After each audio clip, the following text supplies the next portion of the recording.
Salam inovatif dan salam kreatif bagi kamu para pecinta militer di luar sana. Lagi-lagi kita akan membahas sebuah topik yang menarik yang mungkin bermanfaat bagi kamu semua ini kan. Nah, maka dari itu simak videonya agar tidak ketinggalan info penting yang mungkin berguna dan bermanfaat untuk kita semua. Tentara Nasional Indonesia atau TNI terdiri dari 3 angkatan bersenjata, yaitu Angkatan Darat, Angkatan Laut, dan juga Angkatan Udara. Ketiga angkatan melaksanakan tugas di bawah pimpinan seorang Panglima TNI. TNI Angkatan Darat merupakan kesatuan terbesar dalam TNI. Dalam Undang-Undang Nomor 34 Tahun 2004 tentang TNI sendiri, tugas pasukan TNI Angkatan Darat diantaranya melaksanakan pertahanan dan membangun kekuatan di darat, serta menjaga keamanan wilayah perbatasan darat dengan negara lain. TNI Angkatan Darat terdiri dari beberapa korps atau kecabangan yang terbagi menjadi satuan tempur, satuan bantuan tempur, dan satuan bantuan administrasi. Berikut, Armin akan sajikan kecabangan TNI Angkatan Darat. Dan sebelum kita lanjut, jangan lupa untuk subscribe channel ini dan nyalakan lonceng notifikasinya agar kamu mendapatkan informasi terbaru dari channel ini.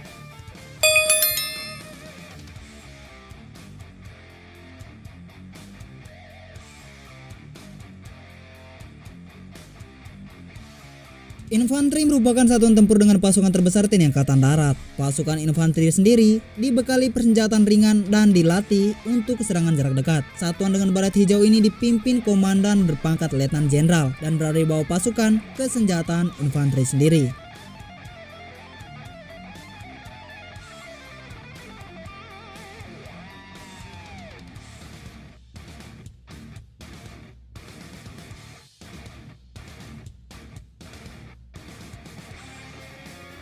Kavaleri merupakan pasukan yang berperan sebagai bantuan tempur yang mampu bergerak cepat dalam skala besar. Satuan ini berfungsi sebagai penyerang kejut atau pendobrak bagi pasukan infanteri. Korps dengan baret hitam ini berada di bawah pusat kesenjataan kavaleri dan dipimpin Mayor Jenderal.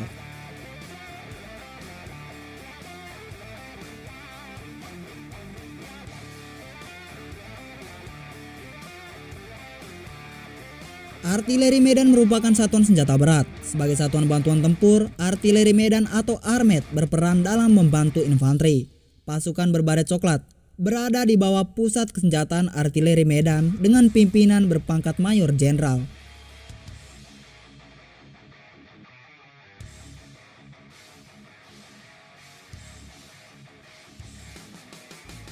Artileri Pertahanan Udara atau Arhanud merupakan pasukan anti serangan udara.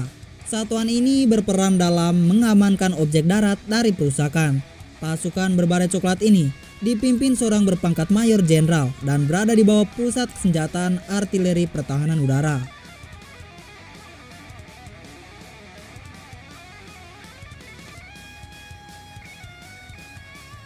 ZENI merupakan bantuan tempur yang berfungsi dalam konstruksi dan bangunan perang. Satuan dengan baret hijau ini berperan dalam memperluas gerakan kesatuan kawan dan mempersempit gerakan lawan. ZENI dipimpin seorang berpangkat Mayor Jenderal dan berada di bawah pusat ZENI Angkatan Darat.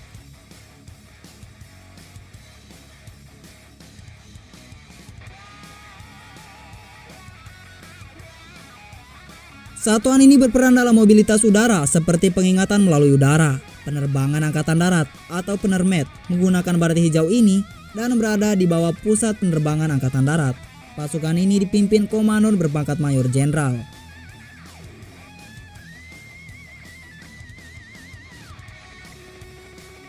Kesatuan perhubungan ini berperan menyampaikan informasi kepada satuan tempur dan menjaganya semaksimal mungkin. Satuan berbaret hijau ini berada di bawah pusat perhubungan Angkatan Darat dan dikomandani seorang Mayor Jenderal.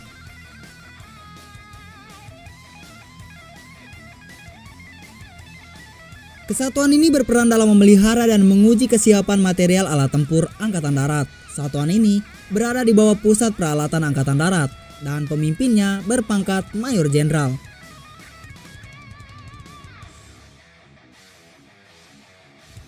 Polisi militer merupakan bagian dari satuan bantuan administrasi. Satuan berbaret biru muda ini berfungsi dan bertugas untuk membantu kesatuan lain dalam hal administrasi dan urusan hukum militer. Polisi militer sendiri berada di bawah pusat polisi militer Angkatan Darat dengan komandan berpangkat Letnan Jenderal.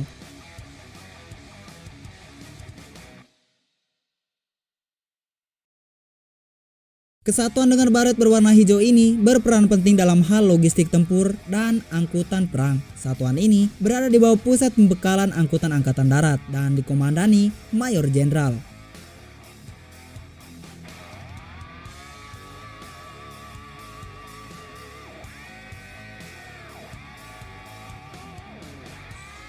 Sesuai namanya, kesatuan ini berfungsi memelihara kesehatan prajurit Angkatan Darat. Kesatuan ini berada di bawah Pusat Kesehatan Angkatan Darat dan dipimpin seorang Mayor Jenderal.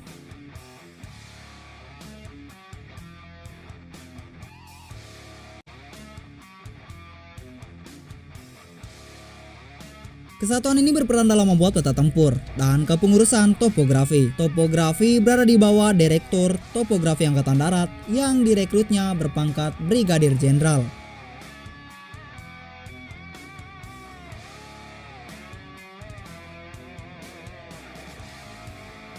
Kesatuan Keuangan berfungsi untuk membina administrasi keuangan militer. Keuangan berada di bawah Komando Direktur Keuangan Angkatan Darat yang direkrutnya berpangkat Brigadir Jenderal.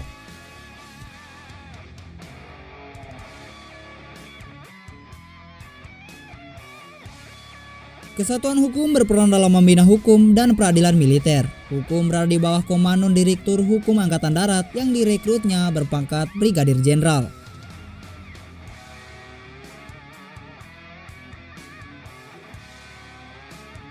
Kesatuan ini berperan mengurus administrasi militer dan pegawai PNS serta urusan intra lain. Ajudan Jenderal atau Ajen berada di bawah Direktur Ajudan Jenderal Angkatan Darat yang direkrutnya berpangkat Brigadir Jenderal.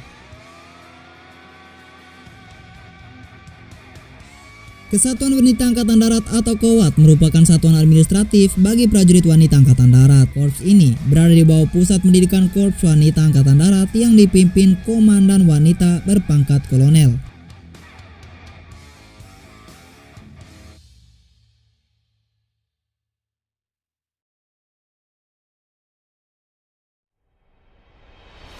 Semoga informasi ini berguna dan bermanfaat untuk kita semua, dan jangan lupa untuk share ke teman-teman kalian yang membutuhkan, dan jangan lupa juga untuk subscribe channel ini agar kalian mendapatkan info pengetahuan tentang dunia militer.